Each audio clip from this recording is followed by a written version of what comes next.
Vidarbha news Marathi, सकारात्मकतेचा शिलेदार। श्वास हा प्रत्येक मानवानित्य त्याचे गीत व्हावे, शेवटी माझ्या तन्मुखी राख नव्हे भस्म व्हावे। प्राचार्य डॉक्टर स्वानंद पुंड। माणसाला प्राप्त झालेला मानव जन्म हा अत्यंत पवित्र आणि महत्त्वाचा मानला जातो। हे मानवी जीवन आनंदी, सुखी, परोपकारी बनवण्याचा प्रत्येकाने निर्धार करावा। माणसाचा प्रत्येक श्वास हा आपल्या आनंदात परावर्तित करता आला पाहिजे, त्यासाठी त्यांचे कर्तृत्व चांगले असावे लागते। यज्ञ म्हणजे काहीतरी जाळून वाया घालवणे नव्हे, तर यज्ञातील आहुती ही उपकारक असावी। तेव्हा प्रत्येक माणसाचा श्वास हा माणसाचे नित्य गीत व्हावे, शेवटी माझ्या तन्मुखी राख नव्हे भस्म व्हावे।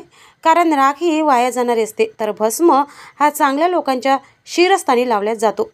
असे अत्यंत मौलिक उद्गार वणीतील लोकमान्य टिळक महाविद्यालयाचे प्राचार्य डॉक्टर स्वानंद पुंड यांनी काढले।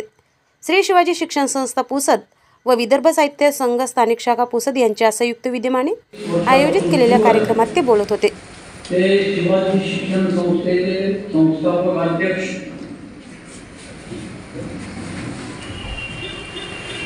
यवतमाळ जिल्हा परिषदेचे पहिले अध्यक्ष आणि यवतमाळ वर्धा या संयुक्त स्थानिक स्वराज्य मतदारसंघाचे सलग 12 वर्ष आमदार राहिलेले कैलासवासी देवा पाटील लोणीकर यांचं कृतज्ञ स्मरण।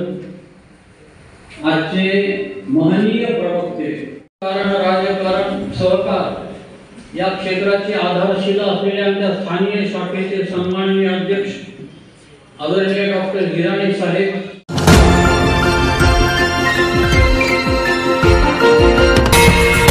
विदर्भ न्यूज मराठी, सकारात्मकतेचा शिलेदार।